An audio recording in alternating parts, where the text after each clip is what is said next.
Elden Ring. If you haven't heard of this game yet, please tell me how, because this game has been everywhere ever since it came out. Even before the release, the hype for the game was incredibly strong, and now that the game has been released for a while, how is it? Simply said, it's good. I got it the moment it came out and have not regretted the purchase one bit. In fact, the first month after release I played it constantly, and if I wasn't, I was certainly thinking about playing it again. Collectively, I now have 136 hours in the game, which for a lot of people might not seem that much for such a big game with a lot of replay value, but for me, it's a lot.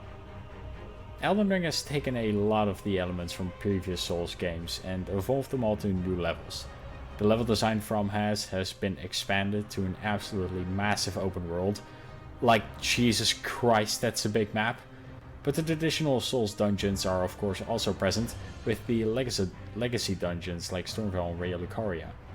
And the other most known feature of the Souls games are of course the bosses. Ever since Dark Souls 1, the bosses have had this sense of scale, and the feeling after actually killing such a thing feels like nothing you have ever felt before. Now, Dark Souls 2 improved on the boss design a lot, at least in appearance. Every boss was unique, but the mechanics in Dark Souls 2 are pretty controversial, so let's not get into that. Now shit really kicked off in Bloodborne. I think everyone can agree with me here that the boss design in Bloodborne is one of, if not the best in the series. Except for maybe the Witches of fucking Hamwick, but I'll let it slide.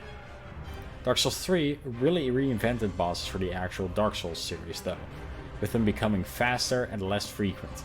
But each time you did come across one, it was a guaranteed spectacle. Sekiro is extremely different than the others, but I'll mention it anyway. The Sekiro bosses were designed with the player having a katana as a weapon in mind, which shows because mechanically, these fights are smooth as hell. Visually they aren't too impressive, like the monsters in Bloodborne, but just fighting a strong dude with a sword was intimidating enough. But what am I talking about here? All FromSoft games? No, you're here for the Elden Ring bosses. At least I hope so. The plan is to look at these bosses both visually and mechanically. I'm not going to rank them or anything. I'm simply observing them and then stating my opinion. I should probably mention that then, these are just going to be my opinions on these bosses. So please don't hate me for saying something you don't agree with. The focus will mostly be on the bigger bosses in the game, so rest assured, I'm not going to go over the 35 different dragons in the game. So let's look at these designs, shall we? Okay, I'll mention him because he is the first thing you encounter. The grafted scion looks absolutely disgusting, which is the point. Mechanically, I can't really say anything of it as a boss, since you are supposed to lose. But he's not that important anyway, so let's move on. Here he is, the man, the myth, the legend, Soldier of Godric. Okay, no, I'm kidding. Hey look, it's Margaret. He's pretty cool, look at him. He looks like an old man, but if you aren't prepared, he will whoop your ass. Mechanically, I'm going to have to mention his infamous delayed attacks, which may or may not happen this decade. He holds them for so freaking long. Other than that, he's just incredibly fast with incredibly fast combos compensating for slow delays. Yeah, no, great fight. Godric the Golden. Well, first off, he's not really gold, so that was a lie. But is it just me, or does he look almost exactly like Margit, but instead of horns he has small arms and hands?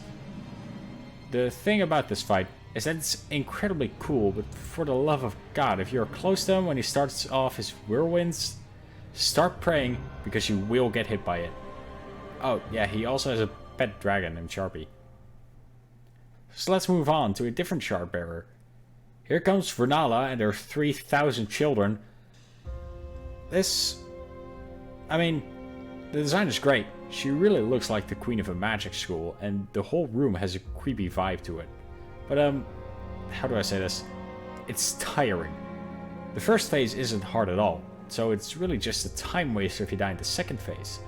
The second phase, however, great fight, for magic and melee users alike. Nothing to complain about really. I mean, just look at the arena. The actual Chad has arrived. Radahn and his horse have an awesome design.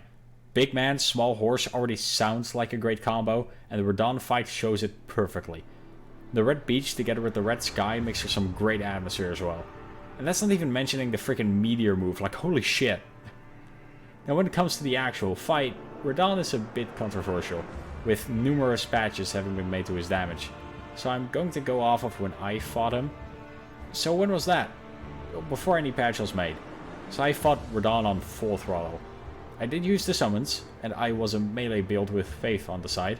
But honestly, I didn't use any melee on him at all in my successful attempt. I just black flamed him to death. So for me the fight was a real spectacle, and the biggest complaint I really had was his gravity meteor attack. They did so much goddamn damage and seemed unavoidable, but that's about it for my experience with Radahn. So, who's next? Let's see. Oh god, it's the snake, he's here! Rykard is the best gimmick boss from Softness ever made. Yorm was pretty good, but they really nailed it with Rykard. Do we even need to say anything about the presentation in this fight? Just look at the guy. He's a snake with a head on its back. And the arena needs no words as well. And as I said, it's a gimmick boss, so you know, spear goes boom. I only really have one real complaint, and that is Rykard's skull rain. I just couldn't seem to avoid it, but that's probably me. Now I'm gonna skip the Golden Godfrey because of reasons. But here comes one of the best bosses in Elden Ring. Morgoth is just Margit, just way fucking faster, with less delayed attacks. They are still there, don't get me wrong, but they are less of a problem. Obviously Morgoth looks the same, but the Earth Tree in the background does give it a feeling of finality. This is also one of the only OSTs that I really took notice of and actively listen to now. Now let's take a quick break and talk about a more hidden boss. Mohg, you know, that one Lord of Blood guy. Presentation is great as always. He has the same kind of horns like Morgoth, of course. Except Mohg is a bit darker toned. This fight is also a bit hard to talk about. The face transition is the thing people talk about the most. Me personally, I like it. Having the tier that prevents you from taking damage helps a lot in this fight, so it's kind of mandatory. You can out-heal it, obviously, but it's not the most practical. The rest of the fight is literal chaos. Fire everywhere. My god, it's hard to concentrate on the fight with all the fire around. It's a fun fight though. So let's talk about the big boy. Fire Giant is certainly a boss. And who could have guessed? The presentation is awesome. Just look at him, he's massive. Which shows because he's got a shit ton of health, which in my opinion is kinda necessary. Like, I get it and all, he's a literal giant, but especially in the second phase the massive health pool is noticeable. I just don't think he has enough attacks to make the fight interesting enough to justify all the health. This guy just keeps rolling. Alright, here we go. FromSoft, can we talk for a bit? Just need to ask you, what the hell were you thinking with these two freaks? Look, I love a good Godskin fight. I came across the Apostle beneath the Caelid Tower first, and the soundtrack especially made that fight one of the most fun experiences I've had in the game. But the Apostle and his fat friend at the same goddamn time? What were you thinking, game? Not much to say about how the fight looks, it's just a random room with two dudes. And do I need to say anything about how the fight works mechanically? Because it's not that good. There's absolutely no synergy like with Ornstein and Smough, or the demon fight in Dark Souls 3. It's just not that well designed. And here's the Dragon Lord. This is definitely one of the better dragon fights in the Souls series. It doesn't quite overtake Midir for me though. I like the two heads, but Midir just looked so pissed that he has to fight, and honestly I find that funnier. The arena where the Dragon Lord is certainly a sight to behold. You're literally in between time. The fight itself isn't necessarily hard, but he has some great moves, in the second phase at least. Him attacking you while just teleporting around the place is very satisfying to dodge. And who forgets the lightning nuke, where the music just stops, like that's awesome. Another top tier boss right here, Malekith the Black Blade. The area the boss takes place in is absolutely breathtaking. Just as the Godskin duo, the fight takes place in Far Missoula, but the duo fight is in a small room. Malekith, however, has a giant building with 4 different pillars which he can jump on, by the way. The first phase is pretty simple. I like how the Beast Clergyman uses all the beast incantations. Malekith's fight, on the other hand, is a very interesting one, and is very different from others, because this guy moves around a lot. He jumps on pillars, flies in the fucking air, and practically always lands far away. This man is determined not to get hit, which makes sense because his health is the size of a small rat. He just looks cool though. Oh no, it's a guy. Honestly, I liked Gideon as a character, and seeing him as a boss was incredibly exciting. He wasn't hard though. I like how he uses new moves based on what you told him, but other than that, it was just fun seeing a boss so heavily magic based. I can't imagine some people actually struggling with Gideon. Not me though, I just wrecked him. Poor guy. Okay, here he is. My favorite boss in Elden Ring. Godfrey, the first Elden Lord. He is so freaking cool. It's the same arena as Morgoth, but this time the Erdtree is on fire. Godfrey himself is also casually holding a lion on his back, and believe me, I think I can speak for everyone when I say they expected the lion to absolutely fuck him up in the second phase. But then Godfrey just kills the freaking thing. It's so badass. And he turns into a wrestler. Like, what's not to love? Have you seen his grabs? And just like Morgoth, Godfrey's OST really stuck out to me. Especially the second phase part. The music just gets a whole jungle vibe to it. Know what I mean? So, why did you click on this video? Obviously not for all these bosses, no. You must have come here for one fight. And it's time for Malenia, Blade of Miquella. So where to start? Well, I love her design as a knight. It's simple but extremely effective. I'm not that big of a fan of her second phase design, but that's probably just me. But let's stop ignoring it. Let's talk about the actual fight. Honestly, I'm a fan of almost the whole fight. Her attacks are extremely satisfying to dodge, especially the thrust attack. Almost none of her moves are unfair, and it's overall a very good fight against a strong knight. There's just one problem with it.